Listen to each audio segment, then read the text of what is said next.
tao na sobraan sa bright. Paminawan ninyo ni ang giingon ni Archesino. Bright na gid kay ni gud siya. Munang sila na gud ang pinakahusto. Nya paminawan ninyo ang iyang video. So ang pagsimba sa mga amigo nato nga mga tagak, dili man na simba, Bible study man na. Kaya bitong sukig simbahan bitbit sa Biblia niya pagkaman ko sa ikot pasto basa po kagapil. Bible study man na. Sa Katoliko, lahi ang Bible study, lahi po ang pagsimba. Kami, mag-Bible study mi, mag-doctoral study mi, na-complete na ang mga libro, mag-ukay libro na may tawag ining mutudlo. Pagkahuman na, confirm lang mo ang gipang sulti based sa mga evidence nga iyahang gisulti. Pero ang pagsimba, di ka pwede magbitbit og libro Di ka pwede magbitbit og libro. Ang imong i-focus, ang imong kaugalingon sa Diyos nga gisimba sa panahon sa gitawag og pagsimba. Muna, kitang mga Katoliko, naatay Santa Misa, mabitaw ang traditional mass. Mga sir, og mga focus na kang Kristo, dili focus sa tao.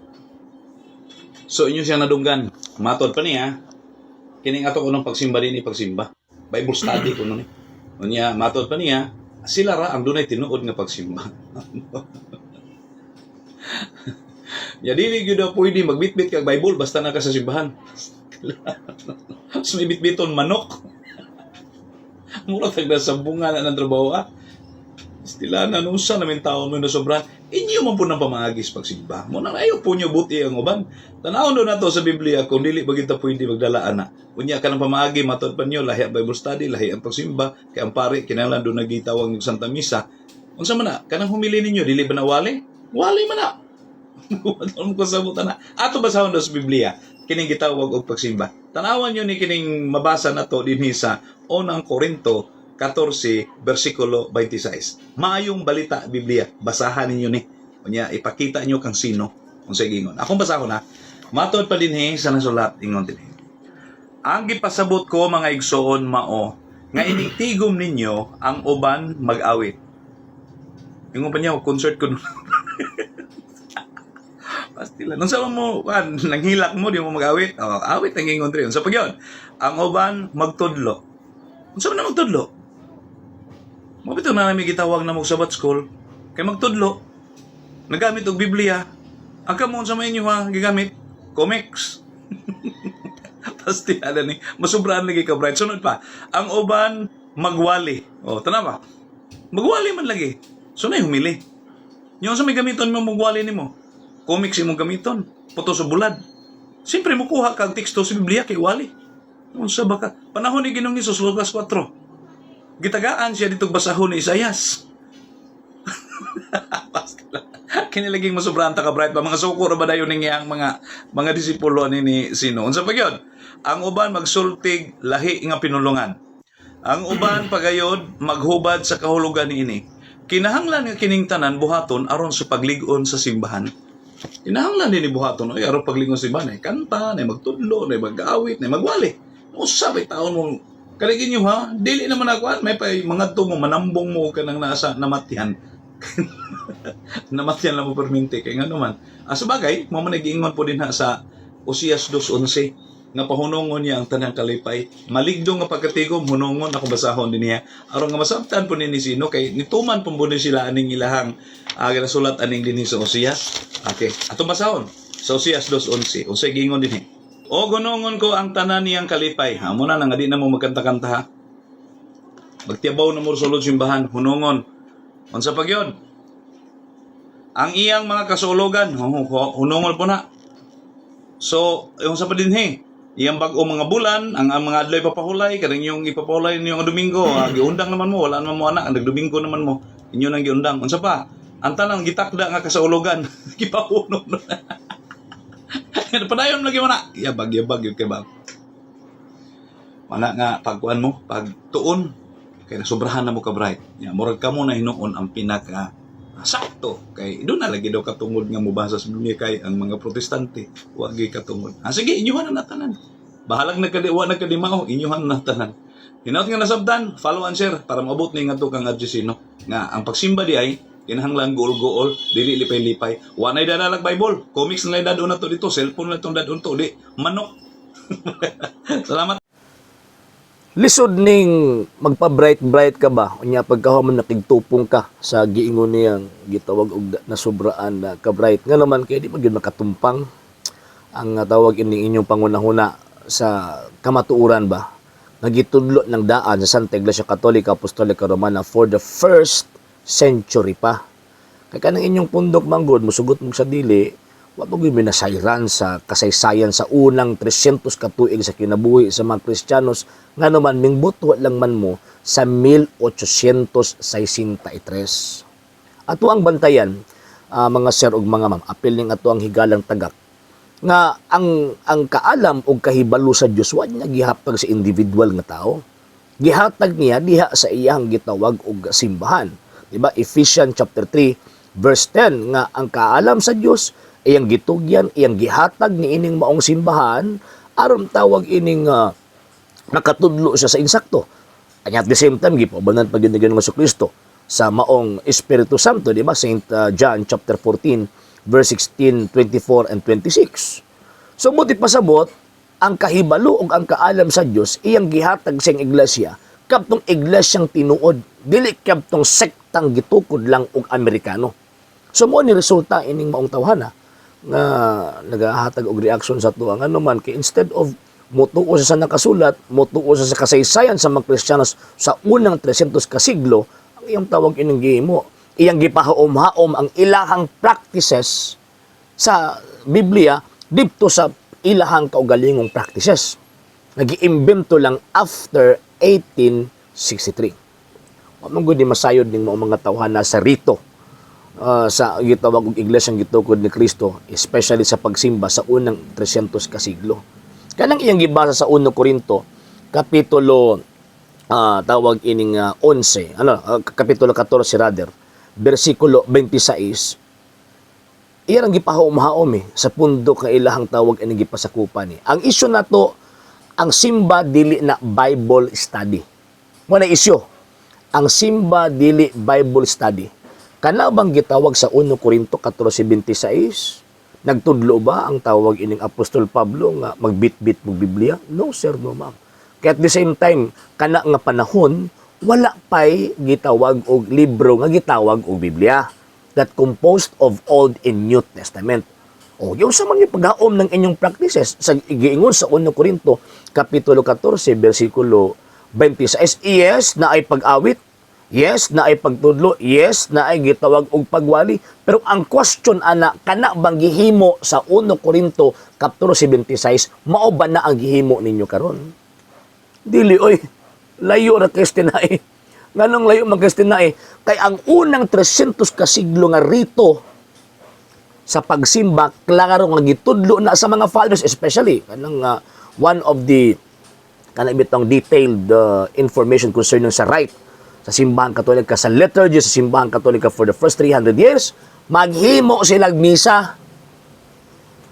Oh, tanawan ng tawag anong letter ni Saint Justin de Martyr. Iyang gihulagway sa unsang paagiha magsimba ang mga Kristiyanos kaniadto. Unsa man naay pagbasa sa gitawag kasulatan, yes, and kanang pagbasa kasulatan nila referring dito sa pagbasa mga epistola or mga sinulat sa mga apostol. Pagkahuman na ay pagpasalamat and at the same time na ay pagtipik-tipik sa tinapay. Nga gituuhan nila nga mao na ang Santa Eucharistia. Sa inyo na amo ana. Wala man mo ana. Ang inyong concert maganda inyo entertainment o tanawa na di ba? At ang paminawon ang mga maanindot nga tingog, niining ato ang mga kaigsuunan ihalad nila sa Dios. Mao day na. Kanang giingon sa 1 Korinto 14:26. Dili na mao. Kanang inyong pamaagi sa pagsimba dili na mahaom sa gisulti sa balaang kasulatan. Di na mao nga naman kay sa ko nang giingon ang mga apostol ang mas labaw nakasabot og katong mga disipulo after the apostles. Ang Biblia na gani mismo nagsulti 1 Korinto 11:26, di ba magtigom sila, magtipik-tipik sila, pero sublion nila ang pulo ni Kristo sa paglitok.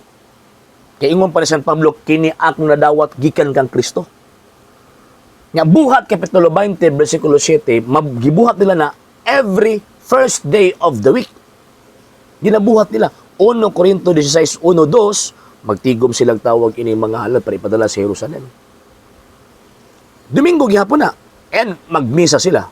Naanay misa sa tuwa pang termino karon. Nya naana sa inyo. So kanang gikot nimo sa 1 Corinto kapitulo 14 versikulo 26 referring na sa misa. Iapras nag 11. 11:23 hangtod sa gitawag og 27. Iatras na. Misa na. Dili na entertainment. Unya pagkahuman pag magmisa sila, magtipik-tipik sila sa tawag sa tinapay, ilang isubli ang puno ni Kristo nga, this is my body, this is my blood. Naamo ana. Wala mo ana. Ngano man kay kanang inyo Americanized. Pudyom ang nasa atubangan, pastoy ang naa sa atubangan, bongbong ang giyab atubangan. Yung sila nga, wag mo tibot ani kung siyang pamaagi sa pagsimba, wag mo ko nagbuot. Ako lang gisulti kung unsa ang tinuod.